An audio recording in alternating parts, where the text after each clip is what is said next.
What's going on, guys? The first ever MLWB podcast, Peyton Corners. I'm here with my special guest today, Charlie Jones. I'm the commissioner, James Torillo. Today's podcast will be about the upcoming postseason that is starting in about 2 weeks. Welcome to the podcast. Charlie, you have anything to say?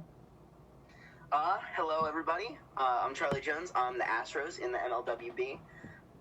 And the postseason is getting pretty close. We're around the middle of July. We're almost there. We're just finishing up some of the last games, and it's a pretty tight race. In the NL, you've got a great race between the Brewers, Rockies, Mets, and you have the Phillies in the hunt. The Phillies currently sitting at 5-4. I really think they've got a good shot at making it. What do you think, James? So, I think the Phillies have never missed the postseason. I don't want to jinx them, but the Phillies have never missed the postseason in MLWB history. Last year, they barely snuck in as one of the two teams last year to make the postseason with a losing record. They finished 7-9, made the playoffs by one game. The Brewers were the team that fell out of the postseason with a 6-10 record. The Phillies have never made it. I don't want to jinx anybody else in the league, but the Phillies have never made it past the NLCS, but they've also never missed the postseason. So right now, if the season were to end today, the Phillies would miss the playoffs. But keep in mind, they are not far behind at all. You've got the Mets, who are currently in the second spot. Of course, the Dodgers in first. The Mets sitting at 5-2, and the Brewers and Rockies tied at 5-3. They're both 5-3, tied for third and fourth in the National League, and they play each other. We're not sure yet, either one or a 2-game series, which is going to be huge for the National League playoff race. And yeah, so those that's gonna be a series to watch right there. That's gonna be a really good one. Absolutely. Of course, you can always tune in to our Instagram lives on ML Wiffle Ball, MLWB Astros. All of our accounts will always be streaming. We'll probably stream that game if it's at Advocare Park, which is the home of the Brewers. I'm sure you guys have seen that by now. If we're playing there and we're streaming, we'll be streaming on MLWB Brewers. We'll announce the day before or the day of to watch the stream, of course. We'll let you know, but that is going to be a huge series. If you get swept, you're pretty much out. Unless you get lucky, maybe the Phillies lose. The Phillies' last game is probably going to be against the Rays, who are currently 0-6 in the American League. We'll get to that later. We'll focus on the National League now. But if the Phillies do finish 6-4, the loser of that Brewers-Rockies series is not going to be in good shape. The winner, although, is going to be in great shape, either 6-3, 7-3. It's pretty much never been closer than this in the National League. Yeah, you really got a great race there. In my opinion, I think the Brewers-Rockies series is going to be a 1-1 split. Yeah. Both teams are going to end up at 6-4, and I believe the Phillies are going to end up at 6-4 as well. That would be crazy. So it's gonna come down to some tiebreakers, and it's just such a close race. On my NL side, I've got the Dodgers, who have already won the conference in the first spot. I've got the Mets at 2, and then it's gonna come down to that Brewers-Rockies series. But my prediction would have to be Rockies at the 3, and then I would probably say the Phillies in the 4 spot. Okay. I mean, it can't get much closer. Whoever doesn't make it, it's the worst possible record any team remaining in the National League could have, besides the Cubs or Pirates, is 5-5, and that's not a bad season at all. I mean, you've got your Astros, who have already clinched a playoff spot and are currently first in the American League at a 5-5 record. But if you look in the National League, if you were 5-5, you'd be sitting on the outside looking in, which is crazy, the difference between the National League and American League this season. Mm-hmm. And at 5-5, you're still sitting with a great season there and great things to look forward to for the next season. Even you look at the Cubs. Andrew Shorey, one of the favorites for Rookie of the Year, finished 4-6. Already mathematically out of the playoffs, so are the Pirates. The Cubs, they're they were maybe to average 2 or 3 wins this season. They were like supposed to be, and with all respect to Andrew, and he did a great job this season. Nobody, I'll even admit, not even myself, nobody expected him to do much this season. Although he's not going to the postseason, he proved a lot of people wrong. I mean, Andrew Shorey, I should say the Cubs, in a 1v1 2-game series at his home field, Pillsbury Park. We saw earlier this season. 1v1 Tyler Wagner, the Phillies, and he actually beat him in one of the games, 1-on-1, a straight up 1v1. I was actually automatic fielder in that game. He beat him 1-0, shut him out, and he proved after that, I think people really realized this kid's the real deal. He also had a very impressive win once again at Pillsbury Park against the current 4-6 Angels, sitting in the third spot, who are led by another rookie, Chris Castano. That was an impressive win there. It was. It seemed like such a solid win because he was consistently making contact and consistently getting those good hits in there. Yeah. I believe he had 3 doubles that game. I think he did. I think you're correct. Which was just an amazing game from him. Yeah. So I think he's got great promise. It's really a shame that he did not make it this year, but I think he's got a real good shot next year. Yeah, I mean, I think I said this before. I remember you interviewing me in a live stream earlier this season, and we were talking about the postseason race in that as well. That there's not one team this season, especially in the National League, in the whole league, but especially nationally, there's not one team or player in the National League that didn't have a chance to make the playoffs this year. Everybody, it was down to the wire. I mean, even though the Cubs and Pirates are already eliminated from playoff contention, in the end, they're probably going to finish only 1 game out. Because the person who doesn't make the playoffs is probably the best possible record a team that isn't in the playoffs could have is 6-4. So it's not like they didn't have a good season. 4-6, although it's under 500, not a bad record at all. And especially for someone who has never played competitive wiffle ball like Andrew Shorey, and Braden. Sorry, what were you saying? I was just going to say, same thing with Brandon McCabe of the Pirates. He came into the league last season, surprised everyone. Yes. Won Rookie of the Year. I believe he made the playoffs, if I'm correct. He believe it or not, made the 2nd seed in the National League last year, ahead of 2-time World Series champion Tyler Wagner and 1-time World Series champion and former American League MVP Dylan Yeager.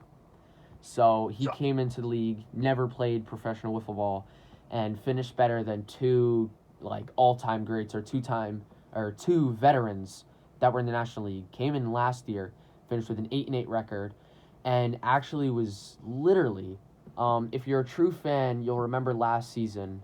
I know I'm getting a little off topic here, but last season, NLDS Game 2 with Pirates and Phillies.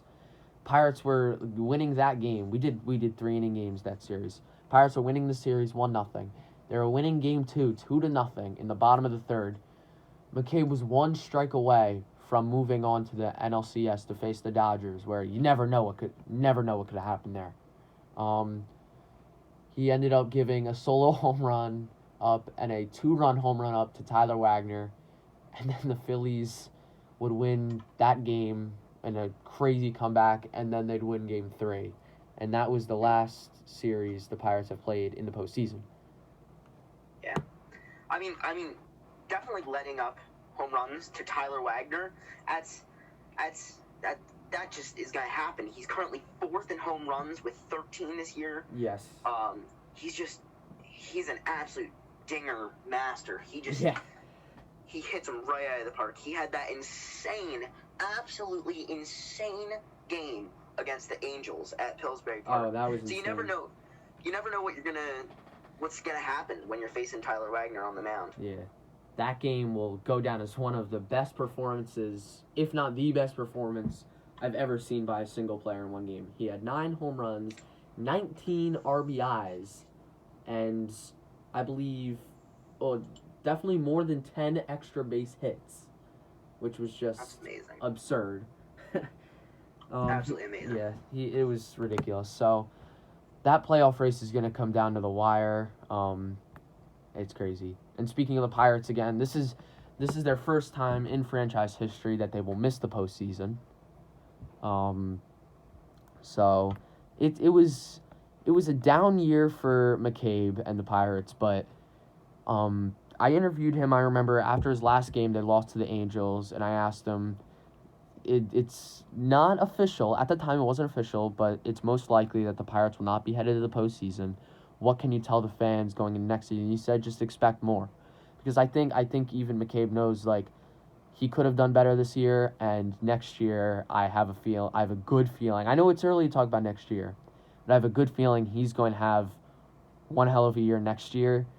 So if all I say to the fans is watch out for the Pirates in 2021. Definitely agreed.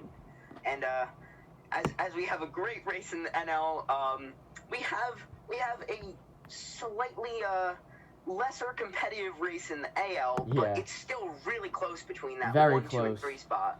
So I'll break down the American League seeding so far. In first place, they're the only team so far in the American League that has clinched a playoff seed, is your Astros. The first playoff berth in franchise history. You guys were 3-7 last year. Missed the playoffs by 1 game. You finished 1 game behind the White Sox, who got the last seed at 4-6. Which it was heartbreaking to see you not make the playoffs, but you came back this season in an incredible season that not many people, I'll be honest, not many people saw coming, and you made it possible. The first seed. Now, if I told you back in May or whatever, in May you were swept by the Dodgers on opening day at Ebbets Field. You started in 2 absolute blowouts. You start out the season 0-2. You score 2 runs that series. If after that day, if I were to tell you were 0-2,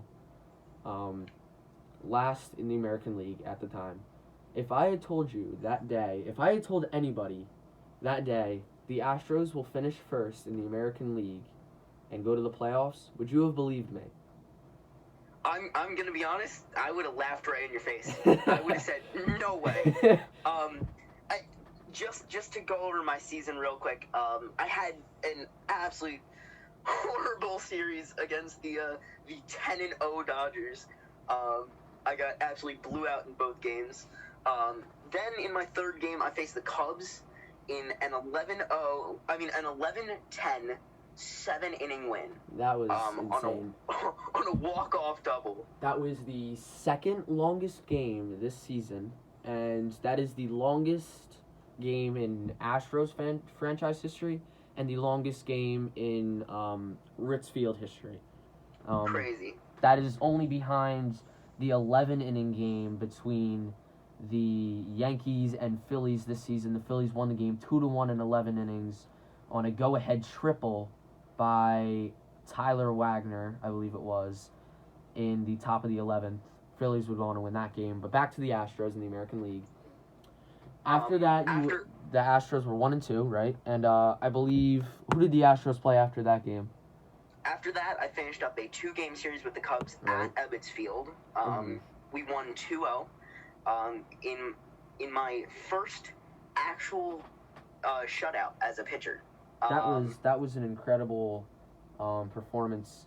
You had that day on the mound. I forget the date of that day, but that was one of the best pitchers' performances we've ever seen in our league's history.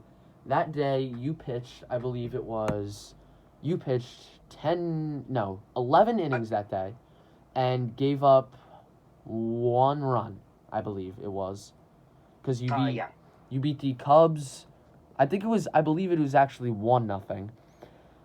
And you and I subbed in for the Astros that day, and we lost to the Rockies 1-0. I technically gave up the run. I came in with the bases loaded, gave up a single to Gaffney, and then got out of the inning. But technically, the run is rewarded to you because the runner on third was you gave up the runner on third. But if you don't count that, you gave up no runs that day in 11 innings, which was one of the best pitchers' performances we've seen, not just this year, but ever in our league's history, which was incredible.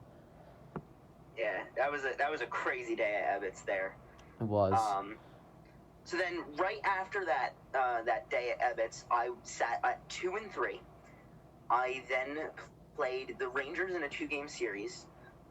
Won the first game by a narrow victory, 2-0, and then won the second one with a slightly lesser gap, or a slightly bigger gap with a 7-2 win. And then went on to face the Pirates the same day, and once again just got absolutely destroyed, 9-3 by the Pirates and Bray and McCabe. That wasn't really. If I'm being honest with you, that was really not a terrible game. If you didn't watch, I don't think we did not stream that game. Correct. So, if you were to just, all you'd see from that game is the final score. All you would see if you're scrolling through Instagram, whatever, and you follow our account, and you see Pirates 9, Astros 3, you're thinking, oh, that was a blowout, Astros got destroyed. If you were there to watch the game, or if we were streaming that day, you would agree with me in saying that really wasn't much of a blowout. The Pirates had one, maybe two good innings that game. The Astros you were not bad offensively. You scored 3 runs, 3 RBIs, and you were able to hit the zone. But Braden McCabe, that was his best game all season. He hit phenomenal that day with 9 RBIs. There really wasn't much you could do about that, and you went to 4-4 after that day. True. But after that rough game at score-wise rough game at Ritz Field, we walked into the Verizon Electrodome. The first ever game played there. Yeah, and it was a different story. Very different. The Astros ended up winning, if I'm correct, I believe it was 14-0.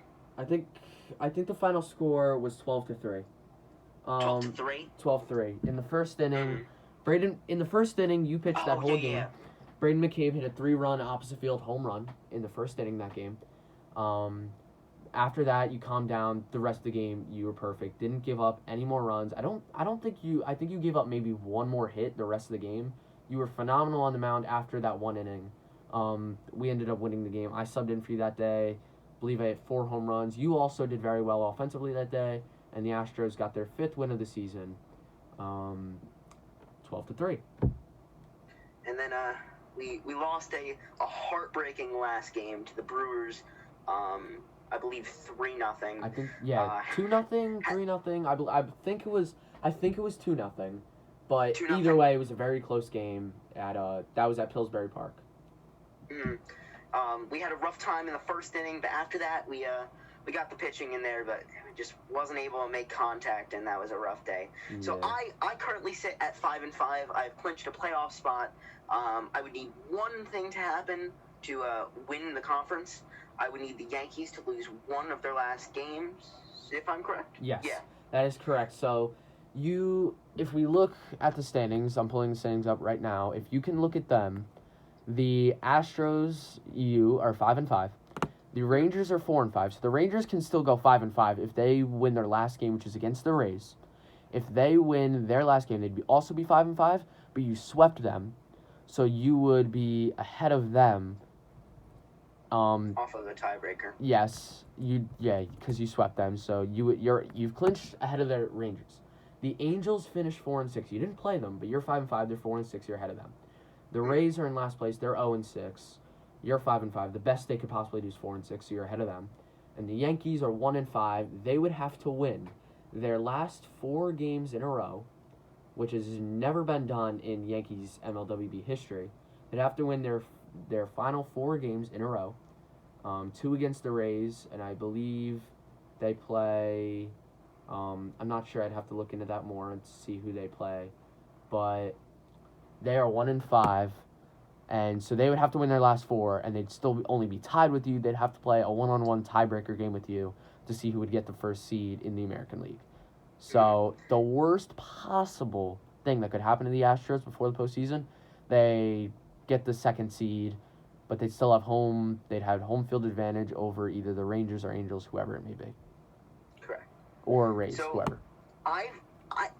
It's still a really tight race in the AL. There's only one team who has clinched a playoff spot. Right. And it's looking real close. So here's my breakdown of it. Mm-hmm. I have me sitting in first place at 5-5, going into the postseason. I then have the Rangers at 5-5, the Angels at 4-6, and then here's where it gets interesting. Okay. I have the Yankees sitting at I believe I have there. I have them sitting at 4-6. Wow. And I have the Rays sitting at 3-7. Okay. So I could pretty much agree with that. Keep going.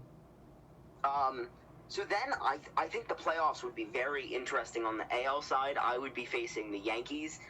Mm-hmm. I would have to imagine that would have to be a close series. That would be a classic series. Yankees-Astros. The Astros, even though it was not the Yankees, but Dylan Yeager was the team captain of the Brewers last season. He rebranded to the Yankees this season, or signed with the Yankees, I should say. You faced him in I think it was a 2-game series last year in the 2019 summer regular season. You were a rookie. You went in. You pitched very well that day, although he did sweep you. And he shut you out in both games. After that, though, you got the bats going the rest of the season, and now you are 5-5. He's 1-5. So, once again, I've said this multiple times. I'll say it again. The best you can do is 5-5. You have him going 4-6, which means he would have to go 3-1 in his last 4 games to make your prediction correct. But if that were to happen, let's say your prediction's correct. The Yankees go to 4-6. The Angels, did you say the Rangers record? What did you say they were going to finish? I said the Rangers sit at 5-5 in second place. Okay. And so the Angels are 4-6. So that means the Angels and Yankees would both be 4-6. They'd play a tiebreaker game for the 3rd and 4th spot. Who do you have winning the tiebreaker game 1-on-1? Chris Castano versus Dylan Yeager 1-on-1. Who do you have winning that game? All right, so this is a really, really interesting thing because you have the Angels, who are a rookie. I mean, they have Chris Castano, who's a rookie this year, and he has been hitting well. He has absolutely been blasting the ball, making contact very, very, very consistently. He's sitting with 16 home runs. He's 3rd in the league. Yeah. And he's sitting at He's sitting at 27 RBIs. The kid is making contact. And I believe, if I'm correct, 16 home runs, 3rd in the league. Yeah, that's amazing. That's incredible. And it's crazy to think about this, too. James Turillo, 1st in the league in home runs. He finished the season with 30. Logan Gaffney and Chris Castano are 2nd and 3rd in the home run list. This is, I believe, the first time 2 different rookies are in the top 3 on the home run list. You got Chris Castano with 16 and Logan Gaffney with 18. So it's crazy. They're both high favorites. It's going to be close for Rookie of the Year this season with the 4 rookies you got. You got Dylan Wagner. If you're looking at home runs, Logan Gaffney and Chris Castano are your main guys for that. But overall for Rookie of the Year, it's going to be close. But if we go back to the American League postseason race, we've got Castano at 4-6, and then you said you have Yeager also at 4-6. Yeah. So who would you have winning 1v1? I think it would have to come down to run differential, and I believe the Yankees would win that tiebreaker. So the Yankees would host the Angels in a tiebreaker. Let's just say the Yankees were to win that tiebreaker. It's a tiebreaker game. Angels-Yankees, 1-on-1. Who do you got? I've got the Angels winning, but these are really evenly matched teams. Yes, absolutely. I don't have them win by much. I have got the Angels winning 4-2. Okay. That's pretty. Keep going. I'm sorry. you got Dylan Yeager, who really, the record does not show you how well he's done this season. He has been hitting well. There are slight troubles when it comes to pitching. He's sitting at a record of 1-4, whereas Castano has pitched his entire season with a record of 4-6. But Yeager has been blasting the ball, and I think it would really just come down to who wants it more that day. Yeah. Who's feeling it? Who's in their who's got their mojo to win this? Yes. And I have to go with Castano. Castano's coming off of a great series against the Rangers. Yeah. A clean sweep of them. Gave up 1 run in both games. He pitched very well in that series. Yeah. I think it would just have to come down to that, and I think I would have to go with the Angels, but very close in very the AL. Close, yeah. You've got a really close race there, and who knows? I want the Rays to prove me wrong. I want to see them in the postseason. I think that would be interesting. It would be a crazy feat. They would have to win all of their final games. They would have to win back to back to back to back. But it's the Rays. It's Eric Scully. Yeah. He's a great pitcher. He's a great hitter. He made it to the World Series last year. Yeah. I think he could surprise us. I think so too. I just think we saw last year, speaking of the Rays, it's obviously been a down season for them so far. Still, he's only a little bit more than halfway through the season, and he's played the harder half of his schedule so far. He's played the Dodgers. He's played the second-place Rangers twice. He's played the Mets twice. He's played the Pirates twice. Let's be real. It has not been easy for Eric Scully so far, schedule-wise. You look at his last 4 games. He'll play the Rangers once. He'll play probably the Phillies once, and the Yankees in a 2-game series. So those are easier games besides probably the Phillies. You saw him, the Rays, this is obviously last season they were an expansion team. There were many expansion teams last season. That last year was probably our biggest season yet, besides this one, of course. The Rays were an expansion team, finished 7-3, first in the AL, lost in the World Series to the Dodgers, 1-0 in a winner-take-all 1-game series. Dodgers won the game 1-0. You look at the Rays last season, 7-3. They're now 0-6. This is probably, I hate saying this, this is probably the worst. This is the worst the team has gone since being in the World Series. We've never seen a team win the American League, go to the World Series, and then the next season start out 0-6 and be out of a postseason spot. I think they were riding that AL conference win high, and they just came into this season a tiny bit too confident, and it might have just come crashing down. But once again, it's really close. You've got the Yankees sitting at 1-5. Yeah. And you've got the Rays sitting at 0-6. Yeah. That's a really close race. They're only 1 game behind. So the Rays could, you never know. Technically, the Rays could make the playoffs with a 2-8 record. That would be the worst team to ever make the postseason in MLWB history. The worst team ever to make the postseason was the Indians in 2017. They finished 2-6, but keep in mind, everybody made the postseason that season. The Indians were a first-round exit. They would lose to the Royals in the ALCS. The Royals went on to lose to the Marlins in the World Series. The worst team to ever win a playoff series in the MLWB was the 2019 spring season Red Sox, led by Aiden Woodhead and James Alvino. That was a crazy team. They started out, keep in mind, so the Rays, if the Rays are listening, Eric, if you're listening to this, I'd listen to this stat right here. You're 0-6 so far. The Red Sox started out that season, 2019 spring season, 0-7. They won their last 3 games in a row to finish 3-7 on the season. The Yankees were 3-4. They lost their last 3 games of the season. They were tied in the American League. This season, there were only 2 teams in each conference. We did teams of 2. So the Yankees and Red Sox are now both 3-7 in the American League. The Red Sox would sweep the Yankees, and they'd go on to win what I'm sure everybody agreed with me when I say this, the greatest World Series ever. They would come back down 2-1 in that series. They'd win the series, win Game 5 in extras. They went 3-7. They started out 0-7. So, Eric, once again, if you're listening, the Red Sox started out this season 0-7 and went on to be World Series champions. So that has to be not only the best World Series in MLWB history, but it also has to be the biggest underdog story, the biggest surprise, the biggest comeback. I just was absolutely surprised by this, and I thought it was amazing. Yeah. So, I mean, the Rays, they're 0-6. It's slightly better than 0-7. You never know what could happen, and I know that year it's a little easier for the Red Sox to say because everybody made the postseason. They only had one opponent in the American League. The Rays have 4 opponents in the American League this season. But keep in mind, they're only 1 game out.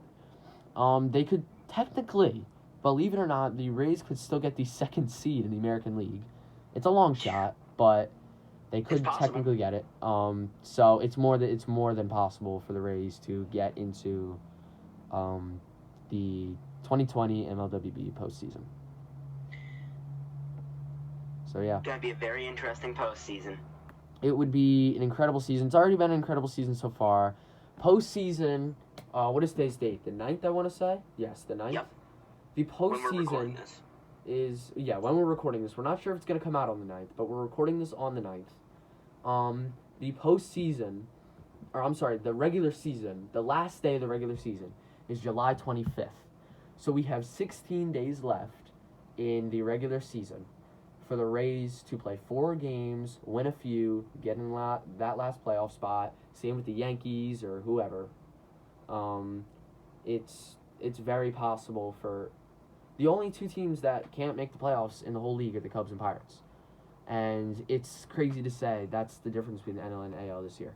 Cubs and Pirates are both 4-6. They're mathematically out. The Rays are 0-6. They're only a game out of the last spot. So it's been a great season. We can't wait for the postseason. Anything else, Charlie? I think this was a great first episode. I think so too. We're gonna try and pump these episodes out weekly if we can. Once a week, hopefully they'll come out like every Thursday or Friday. Hopefully, this one should be coming out on a Thursday or Friday. This one went a little longer than we planned. This one went over a half an hour long.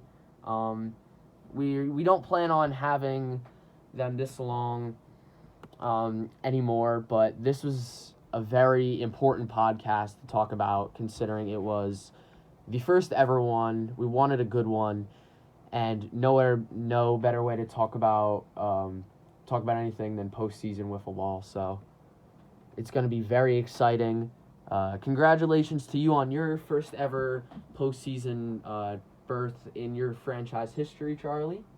Thank you. Congratulations on the 10-0 season, James. Thank you, Charlie. So I think that's it, fans. Anything else, Charlie? I'm pretty happy. All right. Thank you guys so much for watching.